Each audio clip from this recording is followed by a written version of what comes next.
गुजरात का वडोदरा शहर जो महाराजा साजीराव गायकवाड़ के नाम से जाना जाता है और महाराजा द्वारा बनाई गई सुविधाएं आज भी वडोदरा के नागरिक खुशी खुशी उसका इस्तेमाल कर रहे हैं। अब वडोदरा का विकास वडोदरा महानगर पालिका के हाथ में है और विकास कार्यों के नाम पर लाखों करोड़ों रुपयों का खर्च हो रहा है।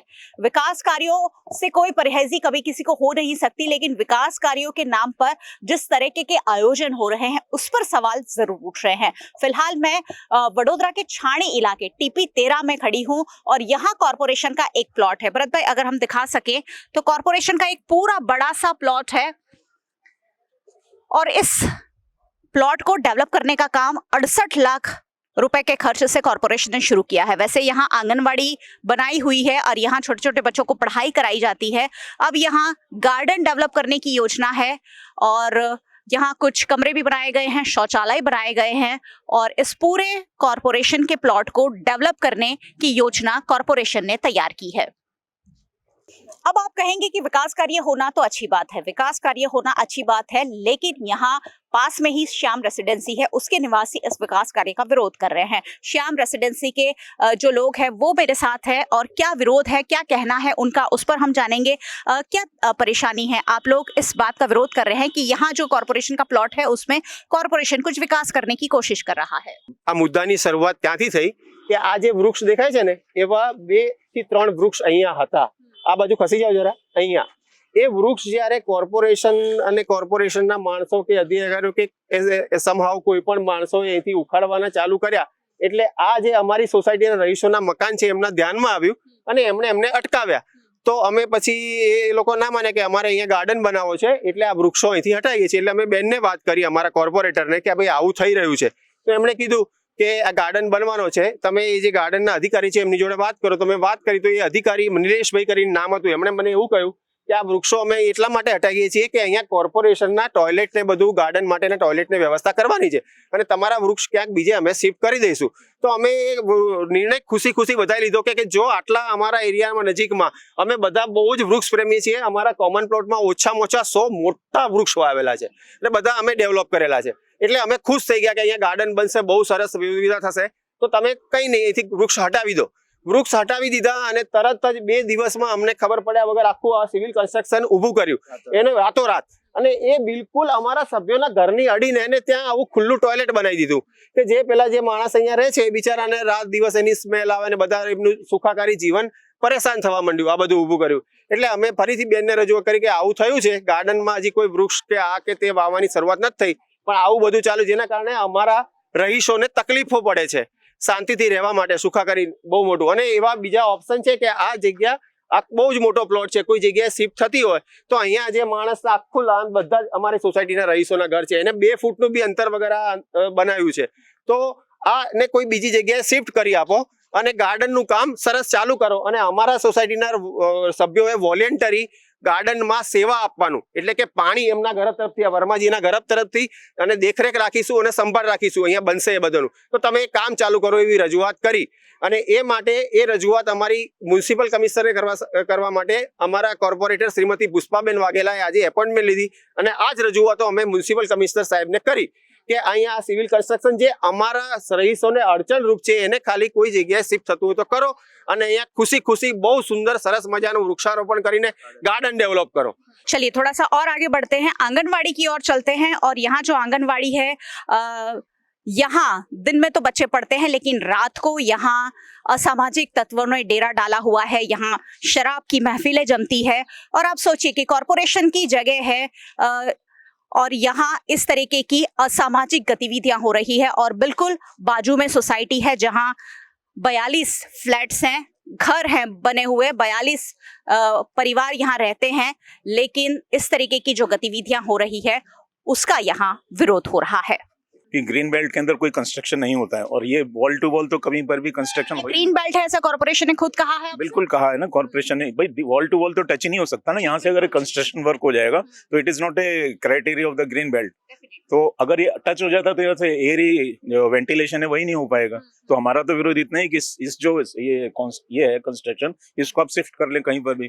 अब ये कितने सालों पहले ये आपकी श्याम रेसिडेंसी आपकी सोसाइटी बनी हुई? ये हमारी 2006 में हम लोगों ने इधर स्विच ओवर किया था, 2005-6 में। I am resident of B36।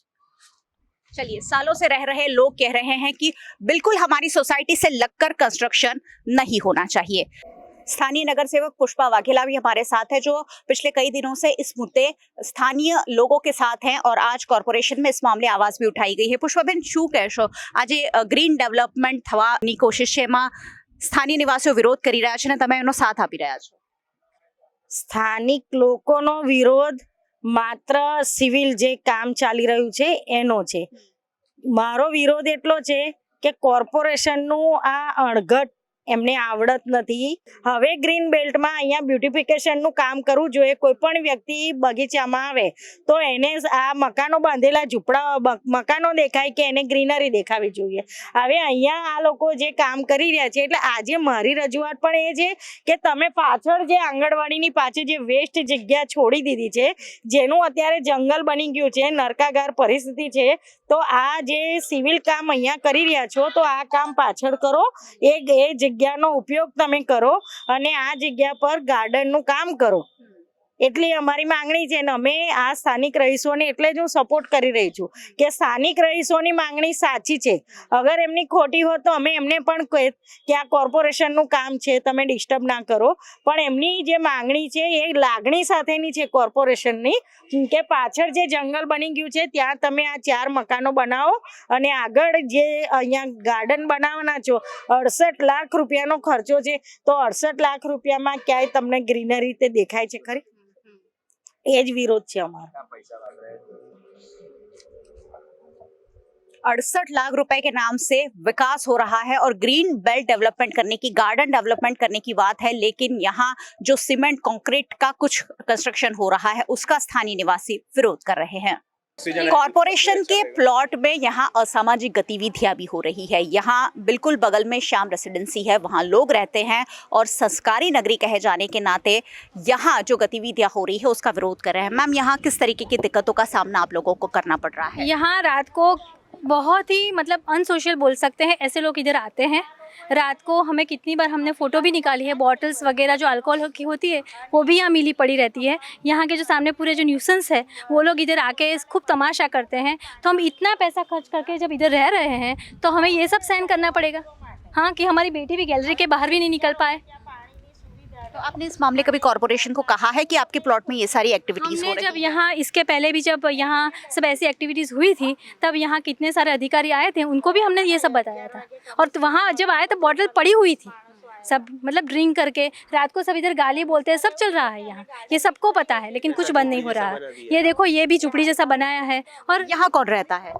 वो अभी इधर कोई दिखाई नहीं दे रहा है क्योंकि पता नहीं हमें, लेकिन दिन भर काम करते हैं और ये रहते होंगे, हम नहीं पहचानते, मजदूर टाइप लोग रहते हैं। यहाँ एक झोपड़ा सा बना दिया है और लोग रहते भी हैं और असामाजिक गतिविधियां हो रही है, जिसका यहाँ आसपास रहने वाले लोगों को परेशानी हो रही है। कॉर्पोरेशन के ग्रीन बेल्ट में बीचों बीच आंगनवाड़ी बना दी गई है, आगे की जगह भी खाली छोड़ी है और पीछे की भी इतनी सारी जगह खाली छोड़ दी गई है और यहाँ छोटे छोटे बच्चे पढ़ते हैं, लेकिन यहाँ जिस तरीके की झाड़ियां निकल के आई है, यहाँ कोई भी पशु पक्षी जानवर रह सकते हैं और ऐसे में बच्चों को परेशानी भी हो सकती है। पुष्पाबेन, એ વખતે પણ તમે આ મુદ્દો ઉઠાવ્યો હતો કે આંગણવાડી છે એને ખૂણામાં બનાવો જેથી આખો બેલ્ટ આપણને આખો જે પ્લોટ છે, જમીન છે એ યુઝ થઈ શકે, શું કહેશો? આ આંગણવાડીનું જ્યારે કામ ચાલુ કરવાનું હતું ત્યારે હું કોર્પોરેટર હતી, 2007-8ની વાત છે આ, અને ત્યારે મેં સ્થળ પર આવીને રજૂઆત કરી હતી કે આ આખો ગ્રીન બેલ્ટ છે, તમે ગ્રીન બેલ્ટની વચ્ચે વચ્ચ આંગણવાડીનું કામ જે કરો છો એના બદલે આ પાછળ જે જગ્યા આખી છોડી છે એ દિવાલ છે, દિવાલને અડીને તમે આંગણવાડી પાસે પાસે બે બનાવો, આગળ ગ્રીનરી કરીએ, આગળ બાળકોને રમતગમતના સાધનો મૂકીએ। પણ તે વખતે રાજ્ય સરકારમાંથી ગ્રાન્ટ આવી હતી અને અધિકારીઓએ એમની મરજી પ્રમાણે વચ્ચે વચ્ચ આ આંગણવાડીના મકાનો બનાવીને આખા ગ્રીન બેલ્ટને ઓલરેડી આ લોકોએ અડધો કરી દીધો। કારણ કે તમે જુઓ તો અહીંયા બોમ્બે આંગણવાડી બનાવી દીધી. હવે આ પાછળની જગ્યા છે એ ક્યાંય ઉપયોગમાં લેવાતી નથી. આ બાળકો અહીંયા ભણવા આવે છે. અહીંયાથી કંઈ પણ નીકળીને બાળકોને કરડે કે કંઈ પણ નુકસાન થાય તો એ તો કોર્પોરેશનના માથે જ પછી આવવાનું છે. હાલમાં આંગણવાડીની અંદર લાઇટોય 3 દિવસથી કાપી ગયા છે. બિલ નથી ભરાયું. દર વખતે એવું થાય છે. દર વખતે બિલ કોર્પોરેશન કરોડો રૂપિયાનો આડો અવરો ખર્ચો કરે છે. ગરીબ બાળકો માટે આંગણવાડીનું બિલ નથી ભરતા સમયસર. એટલે MGVCL વાળાએ 3 દિવસથી લાઇટ કાપી નાખી. લાઇટનું જોડાણ કાપી નાખ્યું છે. એટલે બાળકો અંધારામાં ભણી રહ્યા છે. હમણાં અંધારામાં ભણી રહ્યા. મેં આઈને પૂછ્યું તો કે 3 દિવસથી લાઇટ નથી. આ કોર્પોરેશનનો વહીવટ છે. અને અહીંયા પાણીની સુવિધા ખરી? પાણીની બિલકુલ સુવિધા નથી. આંગણવાડીની કાર્યકર બહેનો આજુબાજુમાંથી પાણી ઊંચકીને ભરી લાવે છે. ઉપરની ટાંકી પણ લીકેજ છે. એટલે ટાંકીમાં પાણી રહેતું પણ નથી. સૌથી મોટી વાત એ છે કે તમે મકાન બનાવો ઘરે તો દાદર તો બનાવો ઉપર જવાનો ટેરેસ પર, પણ આ તો આંગણવાડીના ખાલી ખોખા બનાવે છે પણ ઉપર દાદર નથી મૂકતા. એટલે આ બહેનોને ઉપરની ટાંકી લીકેજ છે કે ક્યાં પાણી જતું રહે છે એ જોવા માટે જવું કેવી રીતે? એક પણ આંગણવાડીમાં આ લોકોએ દાદર નથી મૂકતા. એટલે ઉપર પાણી ક્યાં જાય છે પણ નીચે પાણી બિચારા બહેનો એ ઊંચકીને લાવે છે.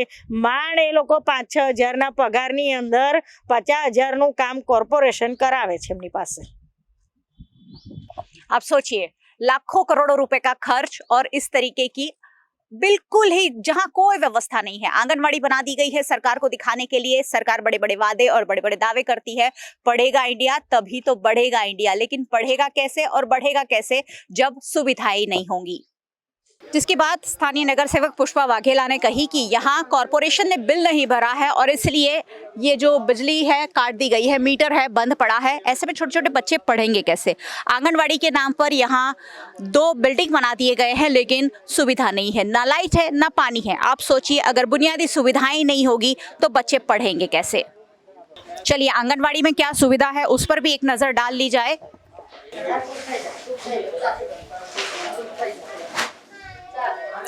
यहाँ एक छोटा सा कमरा है जहाँ कुछ बच्चों को पढ़ाया जा रहा है। यहाँ લાઇટ કેમ નથી? લાઇટ 3 દિવસથી કાપી ગયા છે મેડમ. એટલે બિલ નથી ભરાયું એવું?